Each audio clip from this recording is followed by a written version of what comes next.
শোনা জলদি করে উঠা আদা এক কাপ রং চা বানাই লও, আমি খাইয়া দাওয়া বাইরে যাবো। হ্যাঁ দেখো না আমার জ্বর আইছে।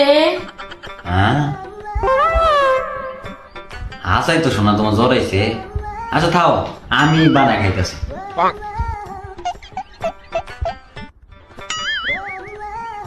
এ শোনা, আদা কোনে থুইছে?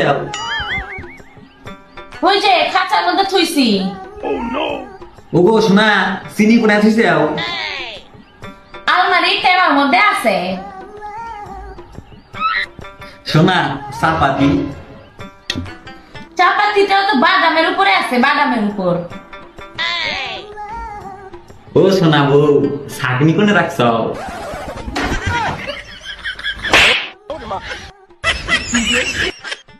তুমি ঘুমায় আরাম করো, আমি তোমার জন্য চা বানায় আনতেছি। সোনা পাখির মতো, ময়না পাখির মতো ঘুমায় থাকবা, উঠবা না কিন্তু, আমি আইতাছি এখনই।